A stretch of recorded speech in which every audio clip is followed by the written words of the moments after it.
Board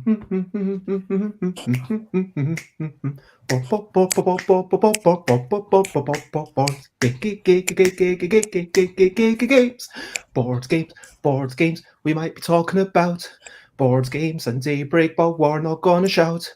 We're gonna talk about modeling, things that put into the game folk will be playing, and we will talk about making folk think and things that they might be experiencing, thinking about what the end result will be. That's what we're talking about today, and you will see. Hello, good morning, good afternoon, good whatever it is, wherever you are. Time for Bezzy Beats and Board Game Bladder, 10 a.m.-ish UK time. And today I am having Matteo Menapace over to talk about, does everything have to be modelled? Of course, the answer is no. And really the question that we're going to be talking about is how you decide what to model, what not to. What is okay to have within your game? Like maybe we'll talk about Puerto Rico for a bit, because that's like got a new redesign coming out this season. We'll talk about Daybreak, which is interestingly a game that I play tested, and I'm just going to lay my cards on the table here, Matteo, because when I played it, like it was a cool game, don't get me wrong, like it was interesting, it was nice to play, but like and during it, so it was like, okay, we can do this, and it was really empowering, right? Because you feel like, hey, we can do this, but then at the end of the game it was like, yeah, but that's not the reality, because in reality there are all these political agendas. People do not prioritize this issue to be the number one issue. They actually change things based on, you know, whether they can win voters or not. They think about whether they're going to lower taxes for rich people or lower taxes for people who are not so rich. And like there's all these different agendas where fundamentally the whole game is them, like in reality, trying to keep people's votes. Because sadly, maybe this is exceedingly cynical, but I don't know if a true benevolent mindset survives the political landscape. And then with that kind of, you know, so after playing at yours, I kind of had another appointment that I rushed off to get to. It was playing something else, so I was kind of occupied with that. But then in the evening, I was thinking about it. I was like, wow. And it's like, well, what do we do as individuals? And that actually made me feel quite sad and despondent the following day. And then it made me feel, well, what's the point in caring? Because I mean, I already vote as Green, and like it feels like political activism, and I mean, if it encourages some people to vote more Green, then great, but I don't see anything else that can actually be done. And obviously that's one side tangent of what can we do with, you know, changing environmental impacts, which is a big conversation in and of itself. And I feel like that should be kind of, again, this is meant to be a board game show, but I'm happy to go on tangents, but I do want to keep it in line with what do you model and what effects does the things that you model and the things that you don't model have on the game, the experience at the table, the players, and the lessons that they take away from themselves. What do you think about this before we get to the daily catch-up? Yeah, so it's a really, really important question, and this tension that exists between the reality that we can observe around us, the politics, the sometimes really depressing or really annoying things that are happening, especially right now with the current government in the UK, can be really jarring in contrast with the kind of model that we put in the game in Daybreak.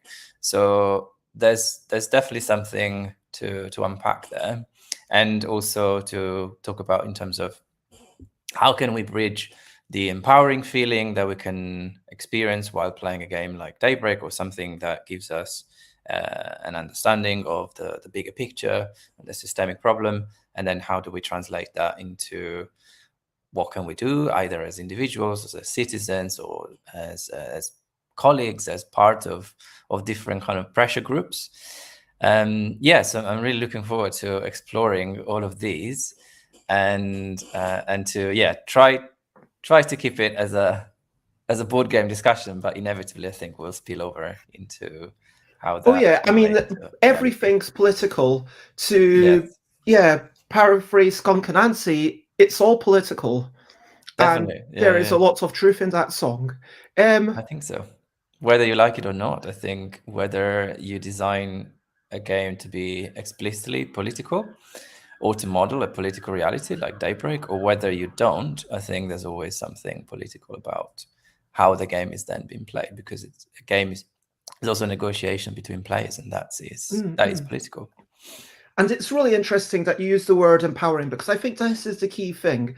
Like, there are some games, I'm going to actually cite LCR, if you know this one, where you roll dice and then you just pass chips to the left, right, and center. So there are zero decisions. And this is an unusual style of game. It can also be seen in Snakes and Ladders, of course, where there's zero decisions. And some people would question whether it's a game, but LCR is played by adults, and that's the key thing.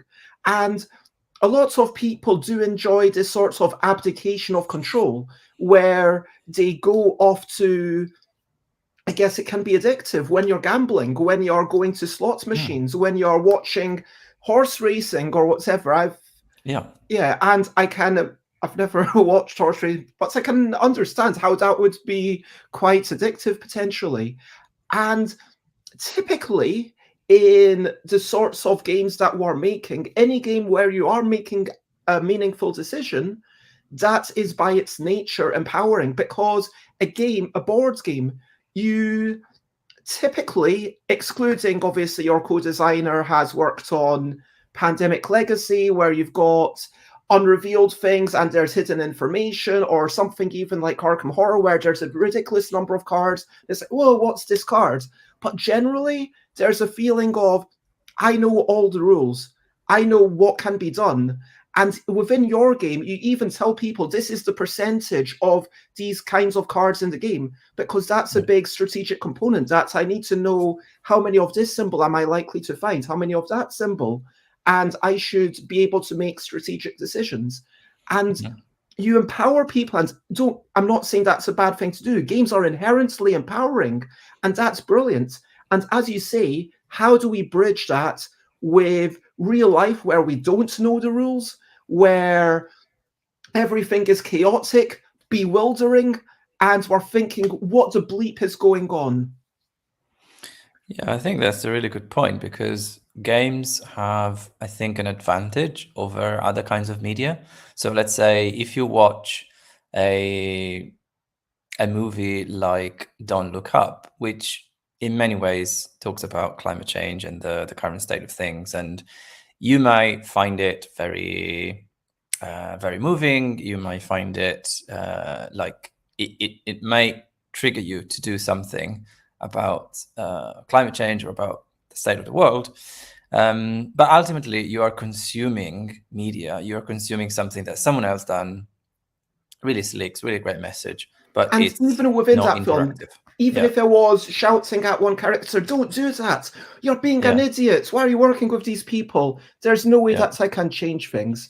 And exactly. Good morning, Robert, who says, I've not heard the term modeled before, so I'm tuning in, presumably to work out what that means. And I feel like, sorry, I'll let you speak, Matteo. Yeah, so in contrast with what we might call linear media, like movies, like books, like reading the news, I feel that playing games can give us can get us close to what I was talking about earlier in terms of bridging the gap between what we think and what we do. Because when we play a game, we're actively making decisions. We're making, especially if the game, like you said, gives us those meaningful choices to make, if it gives us enough material, enough information to make those strategic choices, at the end of the game, you may feel like you have learned something about the different policies, the different technologies that exist in the real world to tackle climate change. You also understand the dynamics behind it. So you might understand the way in which crises, climate shocks are are kind of exponential, and so you might get a awareness of how, for instance, 1/10 of a degree of global warming can make a big difference. And also you can understand how combining different solutions can create co-benefits. So rolling out a certain policy can then pave the way for rolling out another one. So we might feel like at this point, there's not enough action that has been done. There's not much progress that's been done on the climate front. But every single step that is done in that direction can then unlock new, more ambitious, bolder action that can be more powerful, like you've seen playing Daybreak. And for sure, one of the lessons, I assume that this is purposeful, is that it's beneficial to sometimes hold off and wait. And maybe you don't take immediate action, but you lay the foundation of something that can happen. Because in terms of what I was actually doing in turns 1, 2, and 3, I did basically nothing. And I just kind of tried to survive. But then I was laying all the groundwork to get this amazing engine. And then finally, in turns 4 and 5, it paid off. And I was able to make a ridiculous amount of clean energy and be like, boom, boom, boom. And that was quite fun. And it is this, I'm going to compare it to going to a convention or going to any amazing event, because this is, as you, I think, have acknowledged, probably the #1 challenge facing humanity right now. And I mean, I don't know it, like, that doesn't need to be agreed upon, but however people would rank it, it is a hot button issue. And it's something that I personally believe we should all be caring about. And so to come from this system where we have full information, we have full control, sure, there's a little bit of randomness of the deal of the cards and the dice, but fundamentally we are in control. And then to go to the reality where we're not able to even really choose who goes into government, because we are one of, I mean, I'm one of several thousand in my constituency. And I know that one vote matters, but does it really? Because if someone won by 100 votes, then at least 99 votes didn't really matter. And those 99 people, and frankly, the only time that your one vote really matters is if the party that you are voting for would win, and only by one vote. And so I know this is kind of, and I don't want to be defeatist about things, but it's really blooming hard.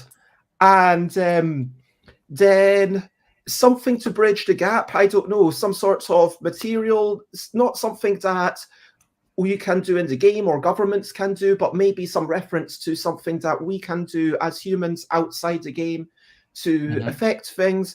So obviously the game Disarm the Base by Jess Medringham, where the point is, hey, this is something you could actually do. We're not saying for legal reasons that you should go off and disarm a nuclear base, but this is something that you could go off and do, just hypothetically, which is a really interesting kind of message for a game to send. Yeah, definitely. I think that in terms of the one thing that people could do after playing Daybreak, or as a result of playing Daybreak, is first of all understanding that the issue is global, of course, because that's the frame of the game, but also it's in the clue is in the name, global warming. So it's less about the individual actions that someone can do, and it's more about where they can act as a member of a collective, as a member of the public, to put pressure on politicians, on interest groups, to make those big differences that are really required to match the scale of the crisis. So, and this is where Matt Leacock and I decided to pretty much start when we began meeting to discuss how do we even make a game about climate change, such a huge problem, such a complicated problem. And we share this frustration, which was that often climate action is framed as this kind of individual one-player game, if you like. So things like driving less or flying less or eating less meat, these are all good things. I'm not saying that you shouldn't do that. These are wonderful actions and behavioral changes that people can try and put in practice if they can, if they can afford it, or if their circumstances allow them for. But the bigger, I think there's a bigger picture to keep in mind, and that people can make a difference, I think, when they are taking part in a collective, or when they are taking part in a political process, which does involve voting as well, but it's not limited to voting, because often, like I said, voting can be problematic in many ways, like depending on the voting system, who counts, who doesn't count. But there are other ways to be active politically, which can be very, very useful and very impactful, which can be taking an interest in what happens in your local community, going to meetups with other activists. Because the problem with individual action is that it can often feel quite lonely. Like you're feeling like you're doing your best and you're trying to be sustainable, but you can also see that is a very small, that might not make, you might feel like it's not making an impact, and it doesn't have it's not making a difference. So often finding community around you to share these frustrations, to see what can be done beyond your individual behavior, I think that's probably what I would hope people to understand and to take away from playing Daybreak. Well, I'm hearing, a lot of, it feels like vague gesticulation, like, oh, maybe this could help, but going from the world where you can see the direct correlation between your stuff and the impact, and going to a world. But I don't want to focus on the disenfranchisement that someone can feel after playing Daybreak, or indeed any game where you might be feeling empowered and then you come back to the harsh reality of, well, what do I do now? I want to talk about what's modeled, what's not, and the decisions to model particular things. Before we get into definitions, for just a couple of minutes, I would like to step back and maybe talk quickly about recent highlights, living life and seeing the sights, recent highlights, playing games and other delights. Recent highlights. Matteo, what have been some of your recent highlights in the past few days? I mean, you've got Kickstarter, I guess. Has that been consuming most of your thoughts? How are you feeling right now about that? Yeah, I'm feeling really good, but also it's been quite a journey, and it's taken a toll. So being constantly on BackerKit, on Board Game Geek, on Twitter, promoting, answering questions, posting stuff about Daybreak. So my highlight is actually a little bit of gardening that I decided to do a few days ago.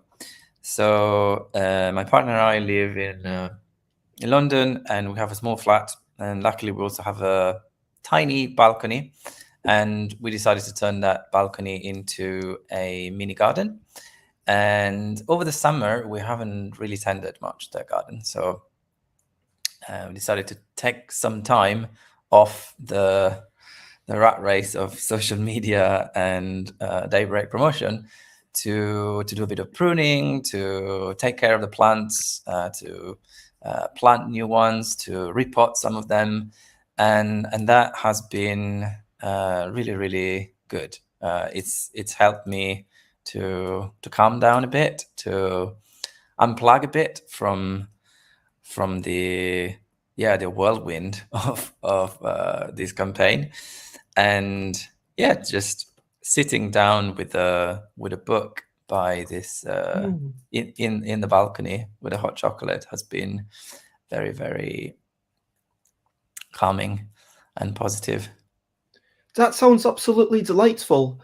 And what would you say your, out of curiosity, what were your expectations for this campaign in terms of backer counts before you launched? To be honest, I didn't really know what to expect. I was kind of looking at what my colleagues, Matt, Alex, and Justin were saying, because this is the first time that I'm part of this. I'm part of a big launch, and the numbers that were being floated were quite wild. It goes from 5,000 up to maybe 3-4 times that, and so far it's really exceeded our expectations. So we have, as you can see there, about 6,000 backers so far. We are aiming to get at least another 2,000 to meet our stretch goals, and who knows, like, we've got still almost 3 weeks to go, and we'll see how far we'll get. But it's been great to see the response, not just in terms of numbers, of course, but also how people reacted to the game, the commitments that we made to sustainable production, to the stories that we've been putting out from our design diaries. It's been really, really amazing. And also, I mean, as I said, also a little bit overwhelming. So that's why I needed to do a bit of gardening and to just unplug myself from all this. I mean, yeah, the quotes from Phil Walker Harding and Elizabeth Hargrave and Rob Davio, it feels like there is definitely a benefit to having the pedigree. I mean, not just the skills, but also the awareness of someone like Matt Leacock who can, and Alex as well, who can then, access all these things, and people have a lot of faith, justifiably so, because from your co-designer who's made, Pandemic, Forbidden Island, all these things, and then to work with them, it must have been quite instructive. Yeah, it's been, I've learned so much from this process, and I think that I've been really lucky and privileged to be able to get to work with Matt Leacock, who is one of my game design heroes, and being able to reach out to him at the beginning of the COVID pandemic, and then we started chatting about how Daybreak relates to what was then something new and something quite scary and overwhelming, and then the conversation shifted towards, can we make a game to try and model another kind of big problem that humanity is facing. So, of course, Pandemic wasn't designed to be an educational game or a game about the reality of a pandemic, but over the years, it's been used by people that work in epidemiology or in the medical sector to actually simulate how you would communicate, how you would strategize and coordinate action. So, just to kind of stop you there, because it's this word simulation. So I do want to kind of finish up the daily highlights and the brilliant thing before we get back into the main topic. But the word of, these things being used to simulate stuff, we'll pick that up in a moment. As for my own recent highlights, yesterday I was at the Friday playtest, which I try to attend every Friday when I'm in London. This is my abstract strategy game. It's a game where you make shapes, and then once you've made a simple shape, even like two of your color being next to each other that's the simplest possible shape you can make. And then you remove it, and then you get the power to move another cube. And then that allows you to make bigger shapes, and hopefully you can make even bigger shapes like line of 4 or line of 5. And once you've made these super big shapes, and they give you superpowers like placing a lot or moving a lot of stuff around the board. And then finally you can make the ultimate shape, which is on the left, that sort of big diamond with 10 pieces on it. And once you've made that, you win the game. So as you can see here, blue has managed to win the game in a fairly empty board. So I've consistently gotten good feedback, but there's a question of whether there is a publisher for it. Do you know what I mean? Because it's something that it's really nice. This is a kind of game I like where, again, it's thinking about how things interact, thinking about ways to navigate the set of rules, and people consistently say they enjoy it, they'd want to play again. But yeah, completely abstract games are very much not in vogue, and I don't know if a publisher would choose to work on it.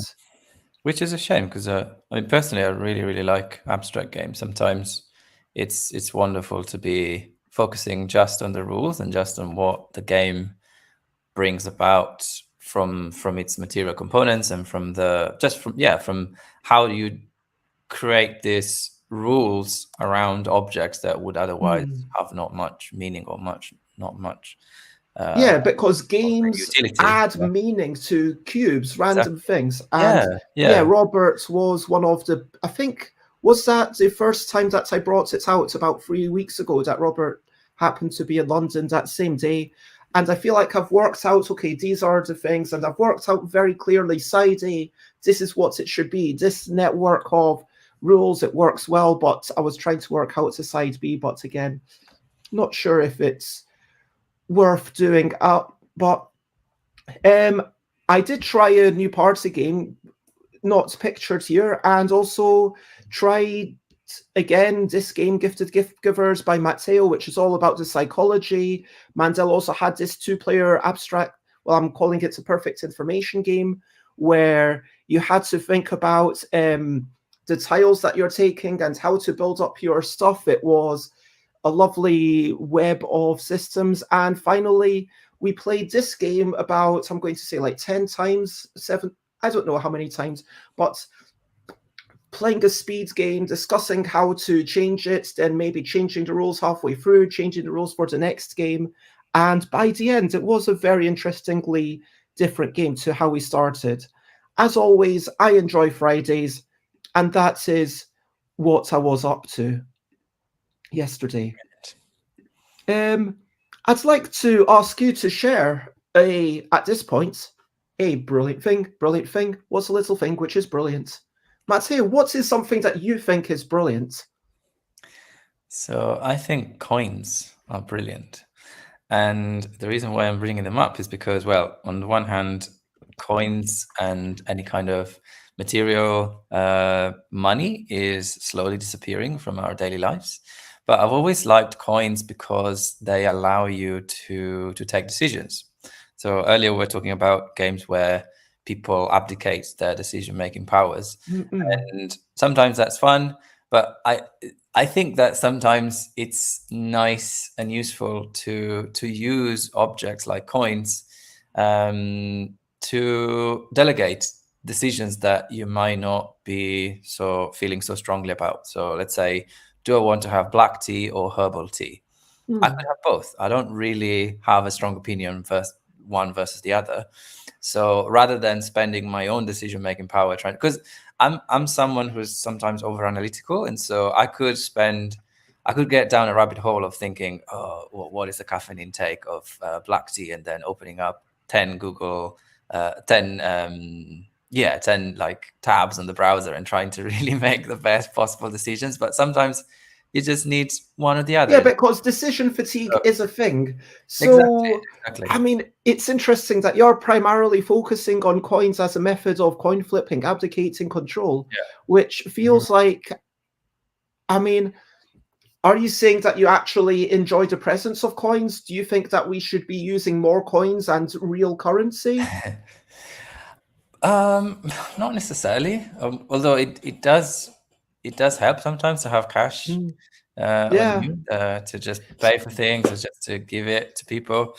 Like But yeah, sometimes it's like you don't need an internet connection. You just, if you go to Germany, for example, with Spiel coming up, obviously, if you're there, they say cash is king, and most people won't be accepting cards because they might not have the infrastructure to do that. People walk around with a lot of money, and as an exhibitor, that's not great because it's putting you at risk of someone stealing your cash box, and it's happened several times at Spiel. But conversely, it means that, let's say you're going into a cloakroom, you need to pay £1 for keeping your bag and everything. Hey, here's the pound, and it's a token of, and it makes it physical. It gives it a bit of resonance. I actually miss the days when I could pay for everything with coins and still go through the self-checkout, because I think in COVID, like, everything was phased out. But even though it's kind of dirty, like physically it carries potentially bacteria or viruses, but it feels like taking out a certain amount of money at the start of the week and saying, this is my money for the rest of the week. It helps you kind of manage your budget to some degree. That's what I feel. Yeah, and also I think there's something nice about the untraceability of cash, that not everything is tracked and not everything is like being digitally. That you don't want to necessarily always be advertised the things that you most desire. Yeah. There's something nice and simple that, there is, the transaction is between you and whoever receives that cash. Is not there are no other parties involved in that transaction. But yeah, primarily I use coins to make decisions. And Roberts mentions coinage, which does sound very interesting. I've not played it myself, but yeah, that sounds super cool. And so, yeah, as always, we'll crack on now with the main topic: comment, ask questions, from, like, follow. And yeah, so for those who haven't heard the term modeling before, what I mean is basically when you're actually trying to create a vague facsimile of something. Let's say I'm making a game about penguins going into space, or let's talk about the latest game that I'm going to, the next game that I'm going to print is going to be a game about quickly grabbing cards and judging them against free descriptions. So in that game, there's a red panda.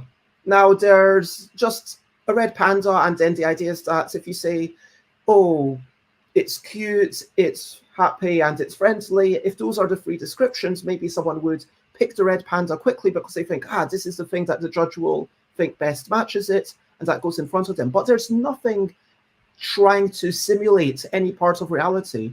There's nothing in that. I mean, in most of my games, there's nothing that's an attempt to model or recreate anything. I think that modeling is basically about recreation, about potentially either recreating the rules involved, whether it's the rules that govern, like, the physical rules of reality, physics,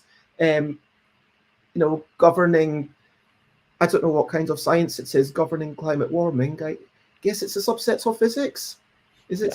Yeah, totally. Okay, anyway, so and you're trying to model these natural laws. On the other hand, you can try to model the experience. So I could say, for example, I really want to model road rage. How can I recreate road rage in a game? And how can I recreate that experience of that frustration of other people getting in your way and being blocked off and trying to get to this one place, but then there's a traffic jam? And interestingly, that's kind of that thematic thing. Did you play Journey by Casey Kenichigu Okuagu, the game about taking a short trip in Nigeria, where it's a roll and move game, but along the way there's cows on the roads, the police might stop you, and all sorts of things. And so it's through the thematic modeling, let's call it. And I think that normally when I talk about modeling things, it's about recreating the rules of reality, and it has to be in a simplified way. You can't, I mean, we don't know all the rules of reality perfectly to start with, and even if we did, it would take a supercomputer to model all of these things, and like then that's getting away from the utility of a game, where the utility of a game is that we have some sort of vague understanding. By simplifying it, it means that we are now able to understand it more easily. Do you have anything you would like to say about the definition of what modeling means for those who, or explain the topic? Yeah, no, I think you explained it really well. One way which I like to think about models is a map, for instance. So when you look at a map of the world, a map of a certain space or location, that map is a model of reality. It doesn't include all reality, of course, because that would be impossible. It doesn't have the same scale of reality, but it is a useful tool that allows us to navigate that reality. And so like a map, I think that a game can be a model of either reality or, as you said, it can be the model of an experience where you look at something like road rage, you try to understand what are the key ingredients of that experience, and then create a game that can bring people into that experience. So I really like how you explain models in terms of both trying to simulate or to simplify some elements of reality, like a map, or to create an experience that allows people to feel like you would be to be in a road rage situation, or in another situation or scenario where they can then play out those emotions and those feelings. I think maps are a really interesting point, and it kind of demonstrates the utility of simplified models, because you can get photos of the Earth taken from up above, and these can be beautiful to look at. But if we want to say, okay, where's the country? Where's the city? A, we need extra information on top, but B, by having these clear colors, these clear on Google Maps, it doesn't. I don't tend. Do I tend to use photo? Like sometimes I use photo view, but if I just want to see stuff quickly, there's no denying that having the flat colors. Okay, the park is green, the roads are this color. I don't need to see everything. It just helps me clearly say, this is the direction, that's the direction. Okay, I need to turn left to right here. It tells me which way to go. And so I think the first thing in determining the model has to be deciding what's the purpose. What is your intention? Because if your intention is to say, well, I want to get you from A to B and travel along these lines, well, then the roads are the things that, and major landmarks need to be on that map. Because if St. Paul's is somewhere on that road, then I should kind of have some awareness that St. Paul's is there, because that's at least going to help keep me on the right path, right? And I'll be like, okay, I can turn right after St. Paul's, which is, I don't actually travel past St. Paul's, but I do have some major landmarks. I mean, I'm not. And, but if you are just, oh, what's the size of a country? What countries' political relationships between each other?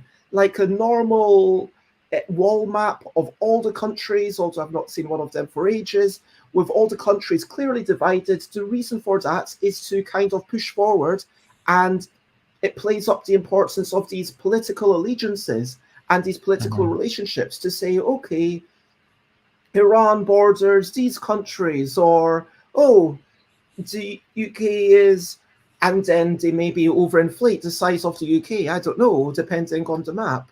And it's kind of putting forward, like any model, because it's simplified and you have to make decisions of what to leave out, and because you're making decisions about how exactly it operates, it does inherently, either it shows an innate bias, or you're giving unwitting biases and sending messages without thinking them. Would you agree with that statement? Yeah, totally. And I think that really highlights the responsibility that we have as designers, as if you like model makers, is to, on one hand, be aware of the bias that could be. I mean, being aware of the bias is a bit of an oxymoron, but as much as possible, being aware of the potential pitfalls of our I knowledge. don't know if it is an oxymoron. Like, all the time when I play test a game, I might say, yeah, I'm biased because I won. And I can't get rid of that bias because I do enjoy games more when I win. Or I might say, I'm biased because this particular thing happened to me as opposed to someone else. And you can I guess what I mean is, to offset that, but then how much is that bias? You can't correct for it entirely. Yeah, no, that's a really good point. I guess what I meant to say is that it's often it's tricky to be aware of what are the things beyond your knowledge and what are the unknown biases that might be influencing your choices. But being like trying to discover and be open about what your biases are and your choices, and so the responsibility as a designer is that of being then making those decisions and making those decisions understandable for players. So when you design a map, for instance, like I said, or a game, it's important to be clear about what is the purpose of that model, because that will guide you in deciding what to include, what not to include, and then through prototyping and testing, you can understand whether that model that you've created is actually fit for purpose, if it does what it's intended to do. So if I can use an example from Daybreak, for instance, we have a map in Daybreak, as you know, but that map is not necessarily one where you move things around or where you don't navigate through the map. But the map is, frankly, it doesn't need to be there, as far as I can tell. In a sense that it doesn't work as a navigational tool. So potentially we could remove the map and just have a track for the various things that are on the map. But we decided to include the map because we found that having a map there gives people a little bit more thematic information and a little bit more storytelling prompts. So for instance, when you're using the map in Daybreak to plant trees, or to do reforestation projects, or to do similar things for regions. And then on the map, you also have plotted different kinds of planetary effects that are influenced by climate change, like the melting of ice on the seas and it allows us to position, okay, this effect in reality it goes to that place. So it kind of shows it's mechanically it serves no purpose, but in terms of linking these things to the reality, it does, absolutely. I don't want to denigrate what you've done. Let me ask a question while we're talking about maps. Did you ever think carefully about which map you're presenting? Because it is a typical Europe-centric map with Europe in the middle, Americas to one side and Asia to the other, and or did you consider maybe having Asia in the middle, or do you know what I mean? Yeah, so we looked at different kinds of map projections, and there's one which Google still uses, unfortunately, which was created back in the 16th century, I think, to help European colonizers navigate around the world. It's called the Microtor Projection, and in that projection, Europe and generally the northern hemisphere are pretty much too big, or bigger than they are in actual land mass. So we decided to not use that and to use a map that is more representative of the actual land masses of the Earth. So one that is more accurate in terms of what are the sizes of the different continents. So you focused on accurate size rather than accurate positional relationship. Yeah, because And then on I the mean, other hand, I'm also not. focusing.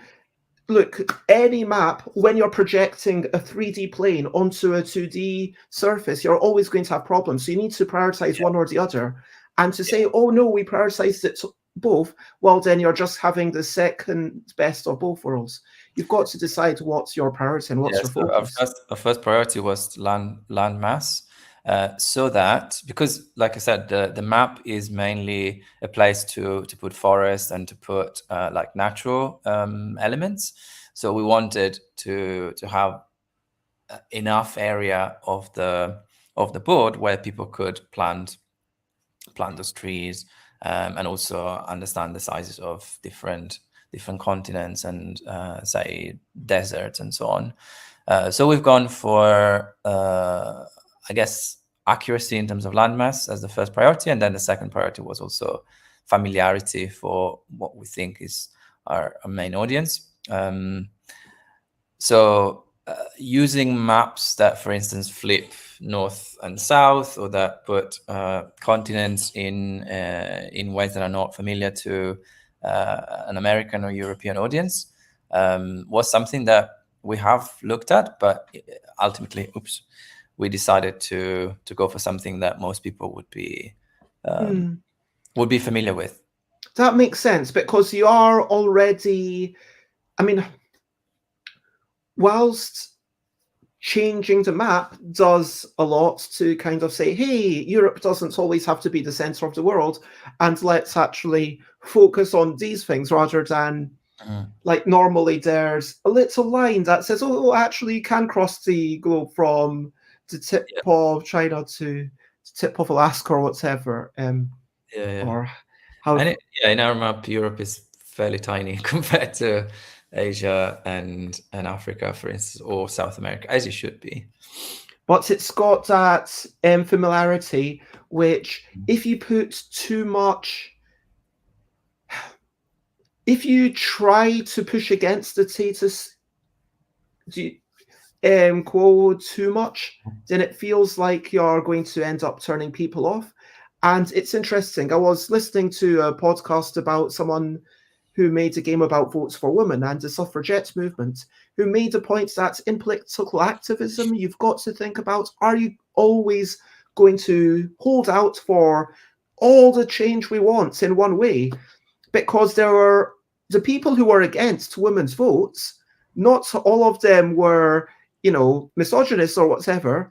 There was someone who was actually an anarchist who said, no, women should be like leading the core, but this doesn't go far enough. I don't want votes for women. I want voting like in this system to be abolished. I want it to be completely different. They wanted like a complete overhaul of the system, and they were against votes for women. And this was a woman being against votes for women because they felt like it just didn't go far enough, if you know what I mean. And that's really interesting. But and even within the votes for women movements, there were, okay, what about if it's votes only for white women? Because this was something that people actually had to talk about. Like, this was a different time, and it was back when, I mean, there's still a lot of racist, bigoted people around today, don't get me wrong. And for all its comedic value, I don't know if you've seen the latest Borat thing where they spent some time during the pandemic. Some of it was filmed during the pandemic. It's slightly sad. And them being with, I mean, the whole thing about Borat is that they give Borat, Sacha Baron Cohen's character, plays this dim-witted idiot who people say, oh, we can say anything to this person. This person is on our side. And Borat is this slightly oddball, but incredibly unjudging character where bigots feel safe to express their true nature. And that's kind of the real joke. I guess that's the really interesting thing. He has this amazing ability to bring about the bigotry from people that feel safe to be themselves with him. But the point is, like, how much is enough? Do you settle for a smaller thing? Like, because in a game where you're trying to model climate change, where you say, okay, this is the issue, and this is an issue, and this is an issue that we should be thinking about. If my hope for this game, frankly, is that it gets into the hands of people who maybe don't consider it's an issue or hadn't thought about it, that would be the ideal thing. But in order for it to get there, obviously the first adopters are going to be people who are already caring about the thing. But it has to be a fun game first and foremost. And it is an engaging game. And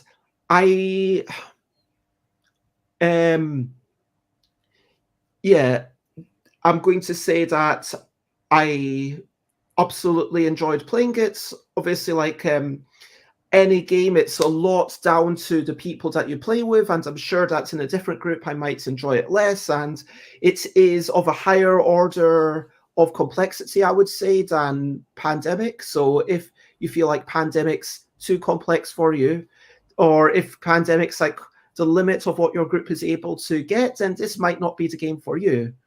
And much as I want it to be out there, but hopefully this will be a game that gets people talking, gets people thinking about, and maybe increases the chance next time that they are voting or next time they're able to make a decision that things will change. But yeah, something that we've heard from playtesters is that often they what they take away from playing Daybreak is being able to filter the news, the kind of noise that there is around something as complex as climate change, and being able to assess, for instance, what are politicians doing or not doing when it comes to climate change. So going back to that idea of models, sometimes people talk about mental models, the way that we understand reality is through mental models that we have in our heads. So for instance, we have a mental model of what a dog is and what a dog does. And when we see an animal that, like yesterday, for instance, I saw someone walking this dog that looked a lot like a fox, and for a moment I was really confused because like, what is she doing? She's got a fox on a leash. And then I had to go around and to look at it. Oh no, okay, it's dog. So for a moment, my mental model of what a dog does and how a dog interacts with other species like humans was a bit put in this kind of confusion, because it felt like it was more like this other mental model that I have of a fox. Anyway, so what Daybreak does is, for many people we've heard, is help them create this mental model, or to reinforce or to change their mental model of what climate action is and what climate change does. And then that, again, a model is only a tool. It's useful as much as it helps people do something, make decisions, understand an issue, or So that's something which I was really happy to hear from people that have played Daybreak before. I mean, I feel like we could talk for like hours and hours more about this, but I am aware that it's already like almost an hour that we've been talking, and I don't want to go on too much longer. The key thing, like, I would love to talk more about the research that went into it, and there's a lot of people who aren't credited on the backer kit page, but you consulted them presumably like for, hey, how does this accurately reflect that? And you can access a bibliography somewhere, I'm sure, but it's not on the main Daybreak page. And it would be interesting to talk about all the consultants you got for that information and what was actually correct according to the science, how you got the science.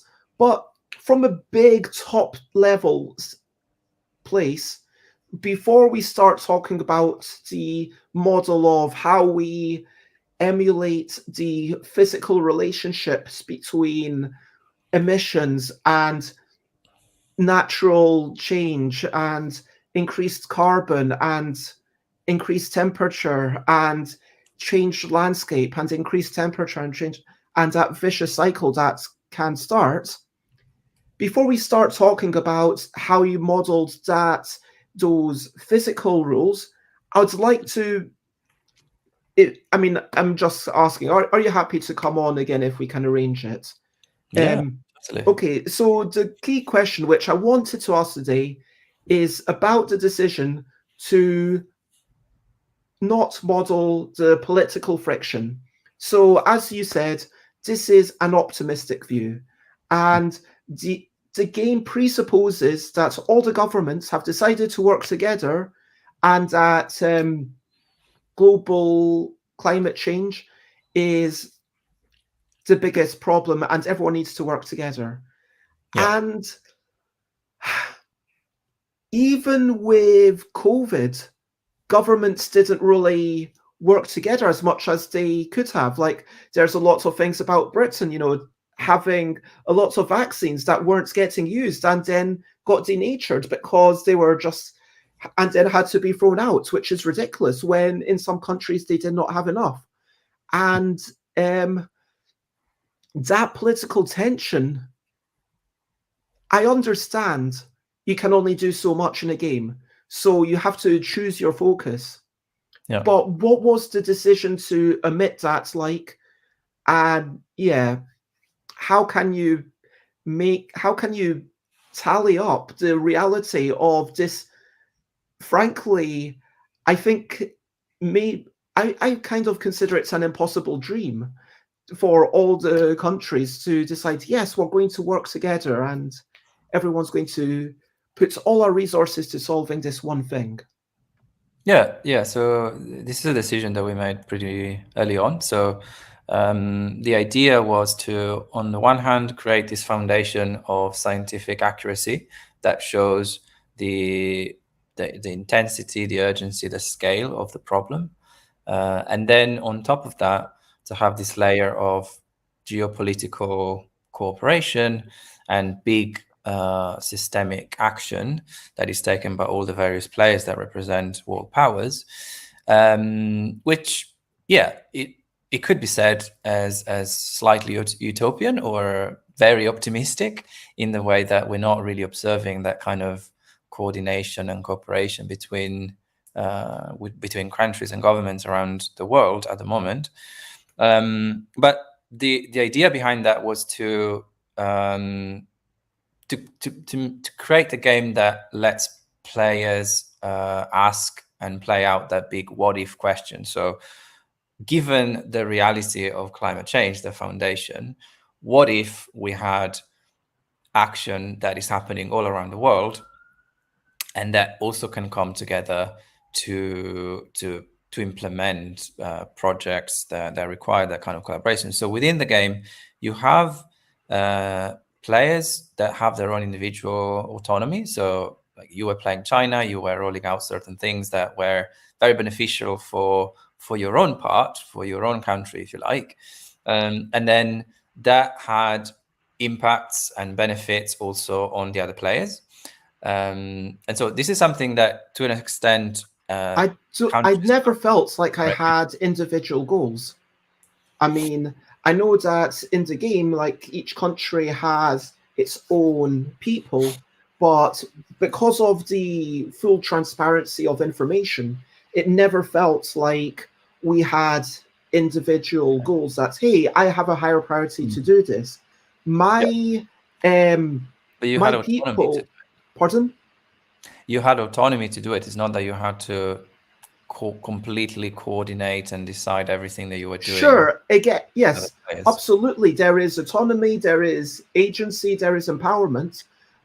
But like, with regards to the citizens in Daybreak, whether they go off in disarray or, how or not, that's kind of a global goal. And so, frankly, I care as much about my neighbors' people as I do about mine, but it's just an added responsibility because I expect them to keep track of their people. And if they've got any problems, let everyone else know.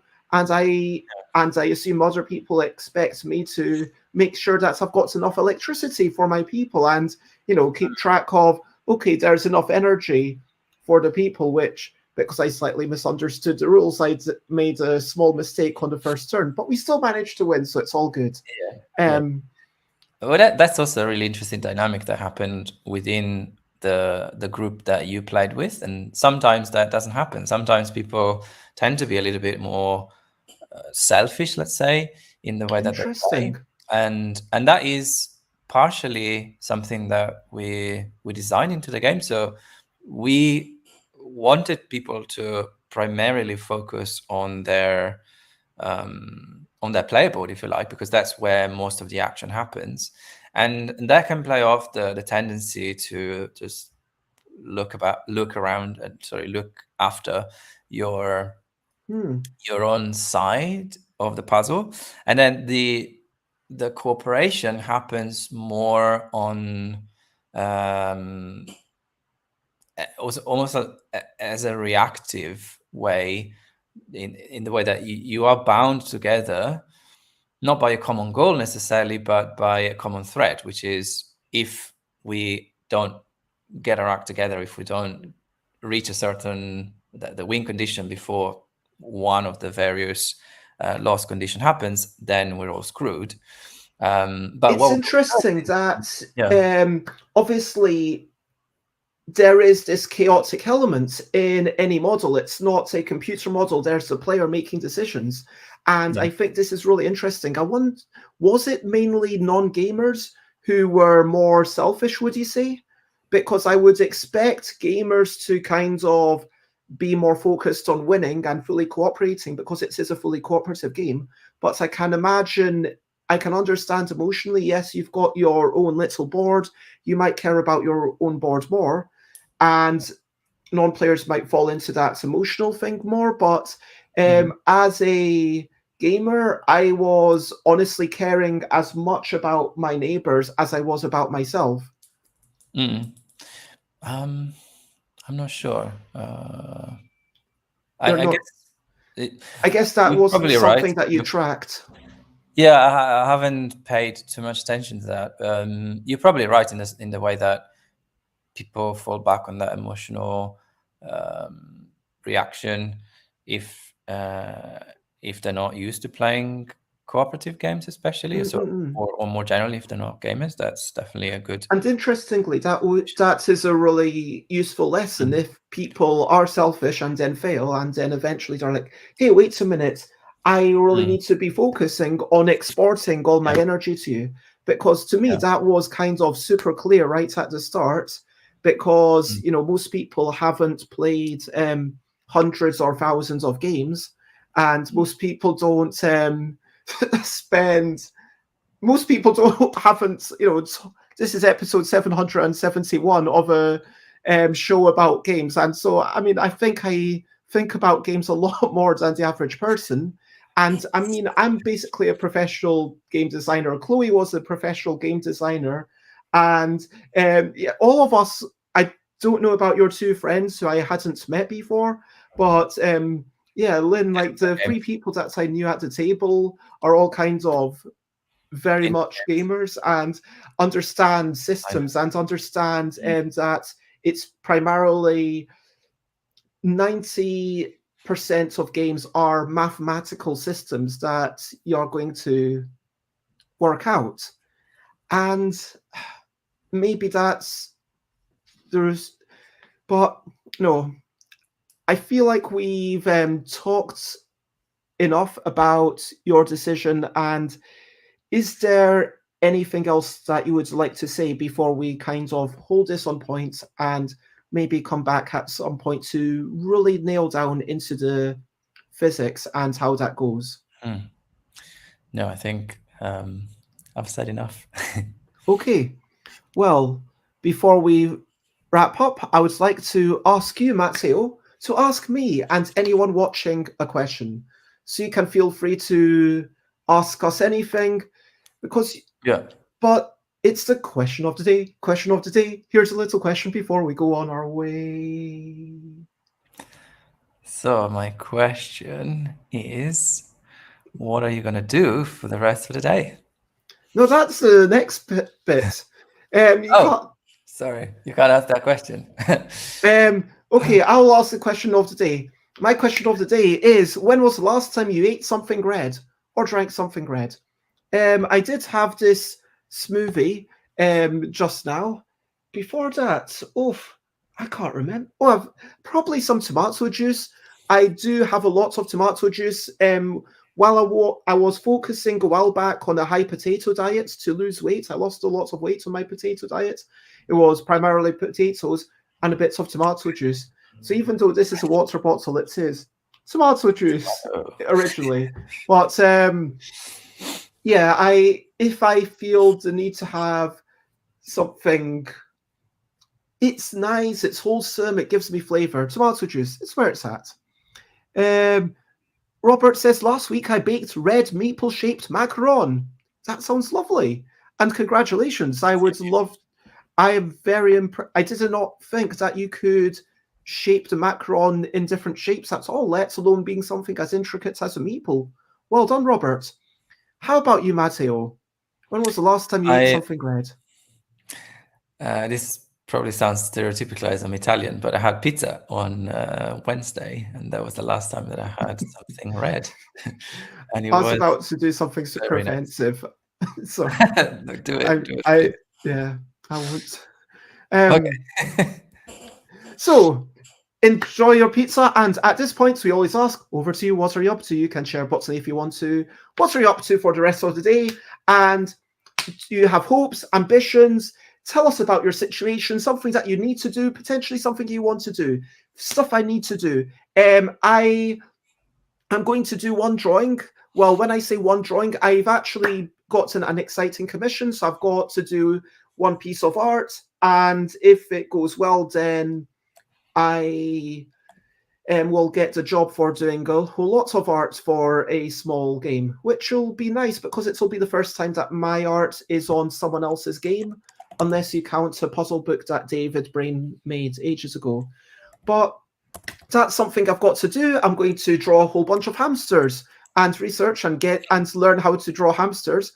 I spent half an hour of research last night looking at hamster faces. It was very hard work looking at hamster faces and Wow. empathizing with these faces. It's an important part of the process. You know, looking up Wikipedia, reading about the hamsters, that's something I've got to do. I want to sort out a couple of appointments before I go to Essen. There's a couple of things I'd like to arrange. I'm going to try and sort out a couple of things because of, to help with my body dysmorphia, let's say, and dysphoria. That's honestly just focusing on packing. I've got a few more things that I've got everything clean, but I'm going to just double check that I've got enough clothes for like a full week.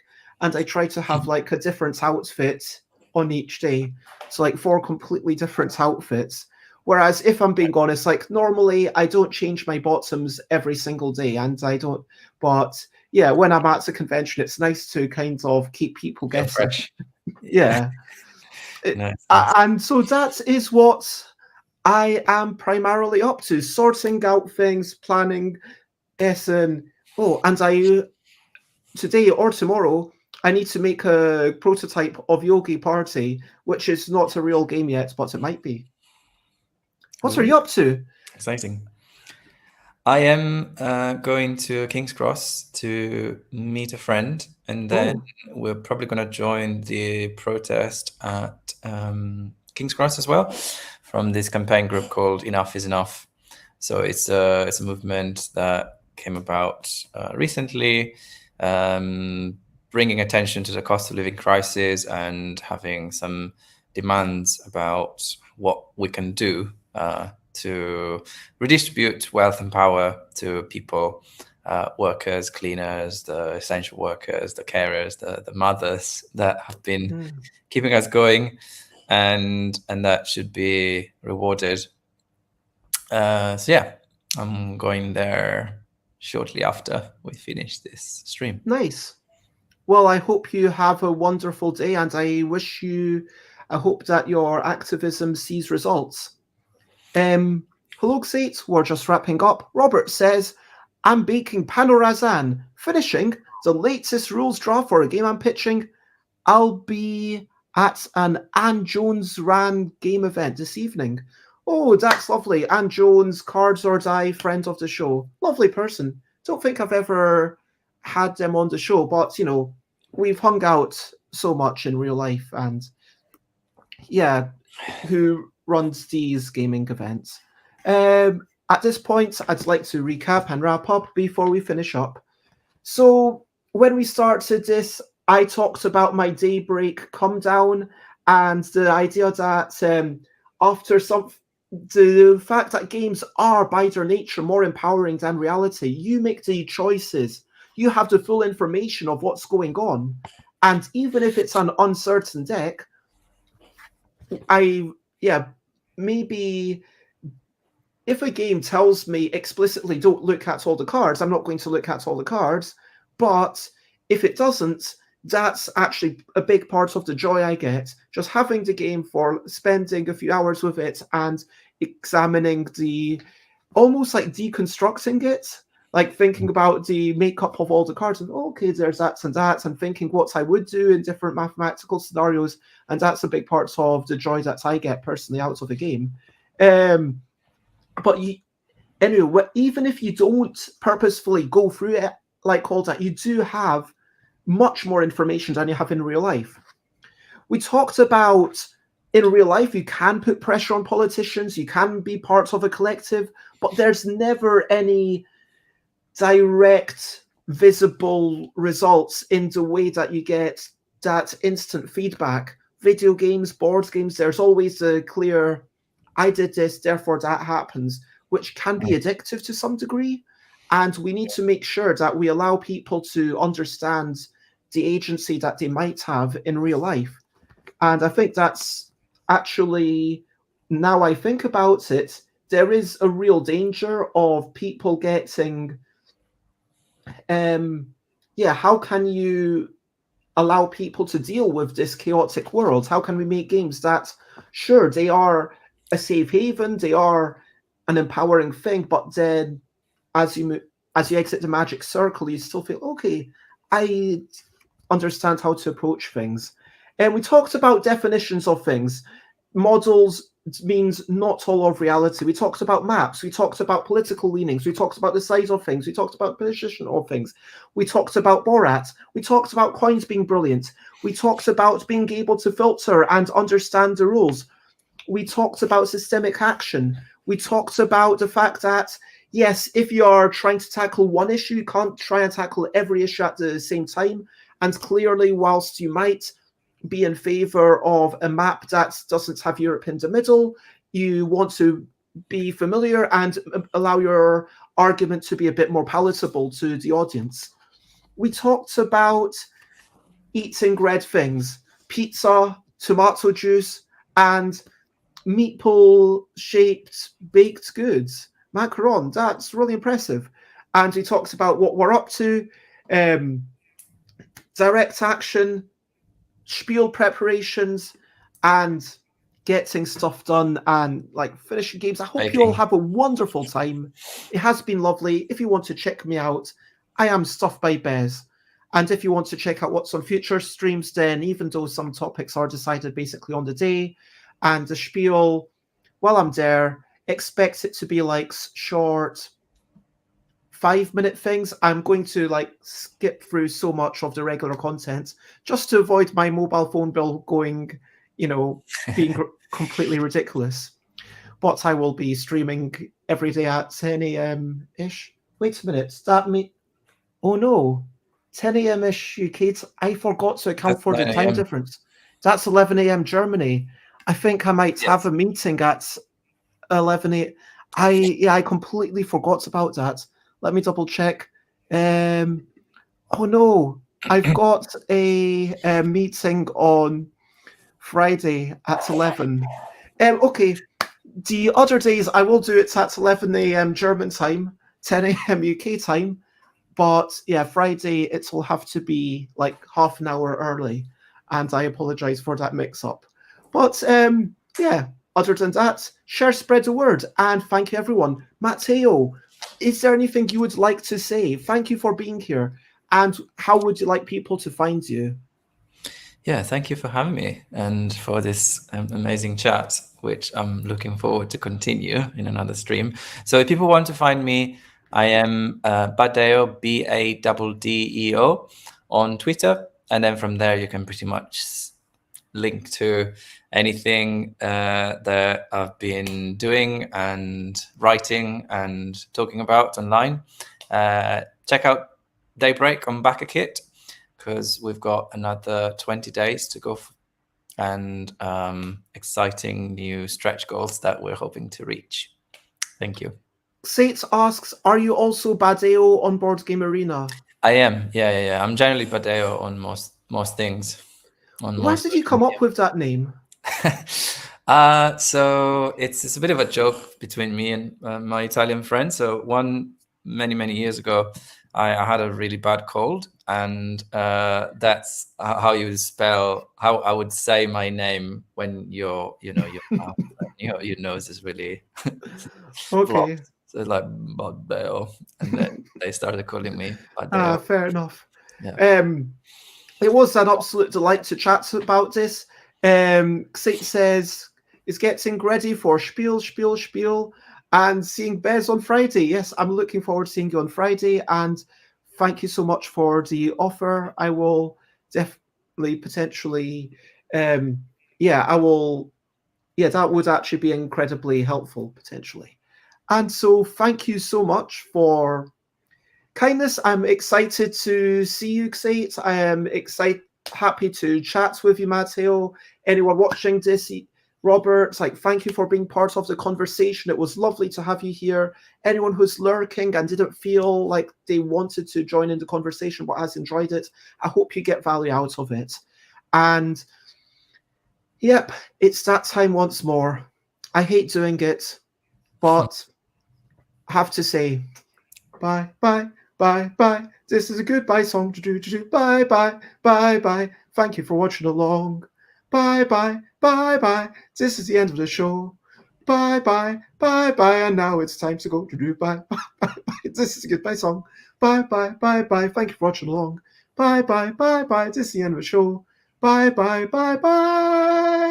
And now it's time to go. Bye, everyone. Bye. Bye.